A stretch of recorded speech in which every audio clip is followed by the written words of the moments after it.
Awami Ittehad party being the state secretary मैं कह चीज़ तो ऐसे शेयर करें आप लोगों के साथ कुछ शेयर करना था।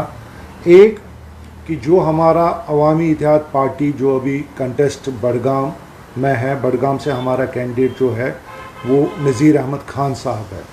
नज़ीर अहमद ख़ान की जब आप प्रोफाइल देखेंगे, उनका एक पॉलिटिकल कैरियर देखेंगे, लोग आजकल उस चीज़ पे ख्याल नहीं रखते हैं कि कौन कंटेस्ट कर रहा है, कैंडिडेट की क्या एफिशिएंसी और कैपेबिलिटी है बंदे की।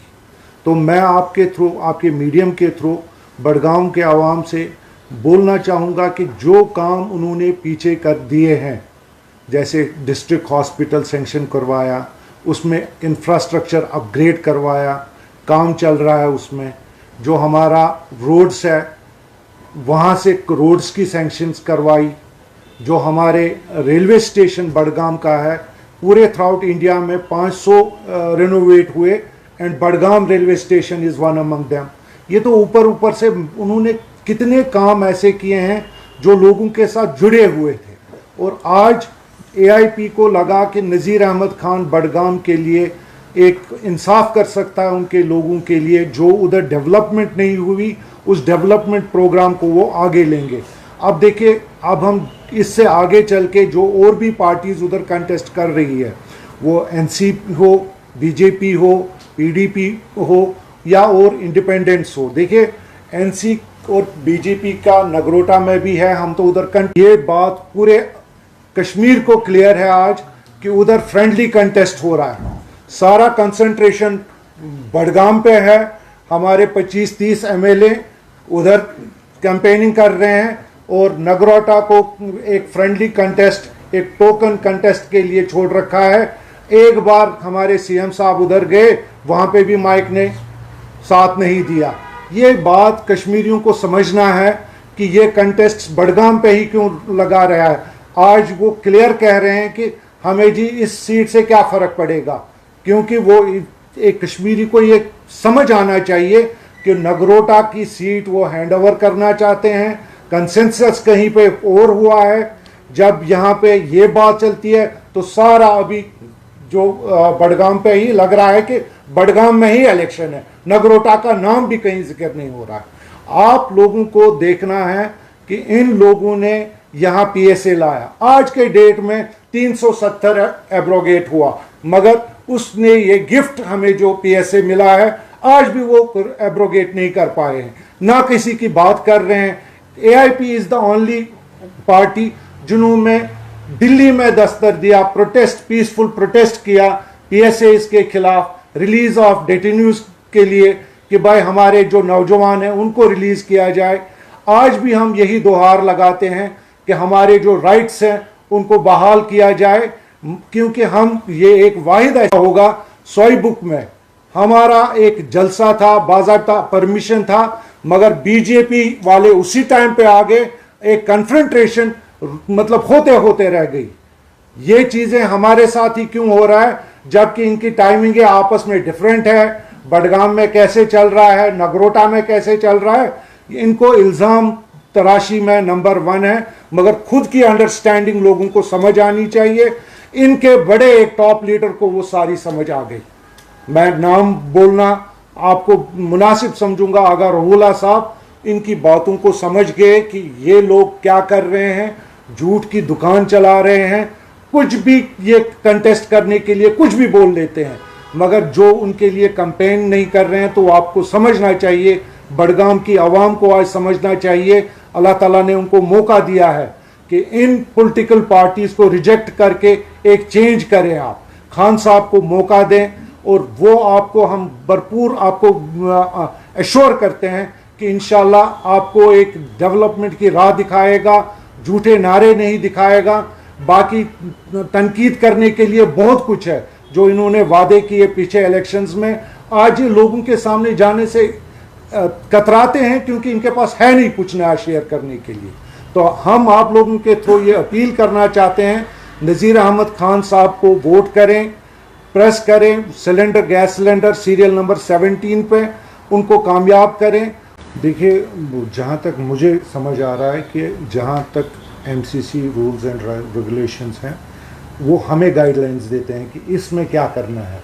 लॉ एंड ऑर्डर जो है वो पुलिस को भेजती है, क्या करना है उसको क्या नहीं करना है। जहाँ तक हमारा है कि हम उन चीज़ों का ख्याल रखते हैं कि कोई वायलेशंस ना हो, बाकी वो गवर्नमेंट देख रही है कैसे क्या है। आपको मैं बताना चाहूँगा कि यही लोग दिल्ली में जाके बोलते हैं कि ये लोग AIP वाले इंजीनियर रशीद एंटी नेशनल है, उन्होंने अपने कुछ दोस्त रखे हैं, यहाँ आके इनको बोलते हैं कि AIP जो है BJP है। क्योंकि इल्ज़ाम देखिए क्या है, आज तक इल्ज़ाम ये है कि 15 दिन बेल पे बाहर आ गए।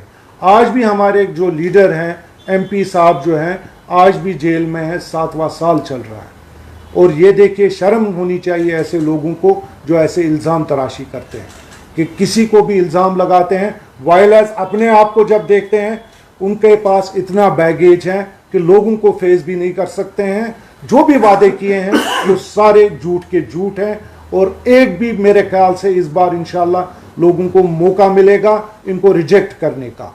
बाकी हमारी अपील यही होगी, जो नहीं कंटेस्ट कर रहे हैं, वो इमरान अंसारी साहब हो, वो आगा रहुला साहब हो, उनके फॉलोअर्स को भी हम कहेंगे कि ऐसे लोगों को रिजेक्ट करें आप और मौका एक चेंज को दीजिए, तब जाके इंशाल्लाह बडगाम खिलेगा और फलेगा। बट मैं जब वो जेल नंबर 3 में थे तो इंजीनियर साहब ने एक कंप्लेंट की थी जेल अथॉरिटीज़ के खिलाफ कि कुछ जेल अथॉरिटीज़ पैसा ले रही है कश्मीरी प्रिजनर्स से। तो उन्होंने वो नाम भी तब अपने लॉयर्स के थ्रू डिक्लेयर किए थे किन किन से कितना पैसा लिया था। उन्होंने फॉर्मली DG प्रिजन्स को, तिहाड़ जेल अथॉरिटीज़ को एक लेटर भी लिखी थी। उसके बाद ही उनके खिलाफ जो है हरासमेंट प्रोसेस शुरू हुआ था। उसके बाद किनर अटैक, फिर दरवाजे को ठोकर उसको माइनर इंजरी, फिर जाके वो उनको प्रेशर ये था कि वो कंप्लेंट वापस ले। तो इंजीनियर साहब ने वो कंप्लेंट वापस नहीं की, क्योंकि अब मैं फिर से बताऊंगा कि उन्होंने जो कंप्लेंट की थी वो ये था कि कश्मीरी प्रिजनर से कुछ जेल अथॉरिटीज़ जेल नंबर 3 में पैसे ले रहे थे। तो उसके खिलाफ जो थी वो उनका वजह थी। उस सिलसिले में फिर ये पता चला है कि now he has been shifted from jail number 3 to jail number 1। लेकिन हमने तब भी डिमांड की थी, पार्टी ने उस वक्त भी डिमांड की थी कि एक जुडिशरी इंक्वायरी होनी चाहिए कि ऐसा अगर MP जेल में रहकर ये इल्ज़ाम लगा रहा है कि कुछ जेल अथॉरिटीज़ कश्मीरी प्रिजनरों से पैसे ले रहे, तो ये वाकई तौर पर एक संजीदगी की बात है। तो हमने जुडिशरी इंक्वायरी की डिमांड की थी। हम पूरी उम्मीद है कि जिस तरह उनकी सेफ्टी के लिए उनको शिफ्ट किया गया है from jail number 3 to jail number 1, हमें उम्मीद है कि अगले कई दिनों में हम एक्सपेक्ट कर रहे हैं कि जुडिशरी इंक्वायरी का वादा भी पूरा हो। हमें सबसे बड़ी एक और इशू जो है, चाहे आप NC को वोट देंगे, आप PDP को वोट देंगे या BJP को वोट देंगे, आप एक ही फैमिली को वोट दे रहे हैं। गेट के अंदर वो एक ही है, तीनों का कॉमन गेट है almost. Common gate means one family. अगर आप उनमें से किसी को जिताना चाहते हो, आप NC को जिताना चाहते हो या PDP को जिताना चाहते हो, it is equivalent that BJP has one, क्योंकि एक ही फैमिली से तीनों हैं। और ये सिलसिला पिछले 70 वर्षों से बडगाम में चलता आ रहा है। और आपने देखा होगा कि पहले PDP BJP गवर्नमेंट में भी इस डिस्ट्रिक्ट को इग्नोर किया गया, और फिर जब चीफ मिनिस्टर साहब ने धोखा देकर, चीफ मिनिस्टर साहब से पूछा गया था कि अगर वो बडगाम और गांधरबल से जीते तो कौन सी सीट वो रिटेन करेंगे। चीफ मिनिस्टर साहब की कमिटमेंट थी कि जहां से मुझे सबसे ज़्यादा वोट मिलेगा मैं उस सीट को रखूंगा। सबसे ज़्यादा वोट उनको बडगाम में मिले, और अपने लोगों को धोखा देकर वो सीट छोड़कर वापस बडगाम चले गए। तो ये भी एक इंट्रोस्पेक्शन है लोगों के लिए कि वो ये देख ले कि जिसने अपना वादा पूरा नहीं किया तो वो क्या वादा लोगों के साथ निभाएगा। और बेशर्मी की बात यह है कि कल भी चीफ मिनिस्टर साहब 200 यूनिट्स की बात कर रहे हैं। हमें पुराने वादे तो कहीं नजर नहीं आ रहे। पुराने पिछले साल शर्मा साहब ने, जो इनके CAPD मिनिस्टर हैं, उसने कहा कि हमने 12 सिलेंडर्स फ्री होने का सारे अरेंजमेंट किए, बस नए साल पर चीफ मिनिस्टर साहब को ऐलान करना है। पुराना नया साल भी हो गया, नया साल होने को है, अभी भी वो है नहीं कहीं।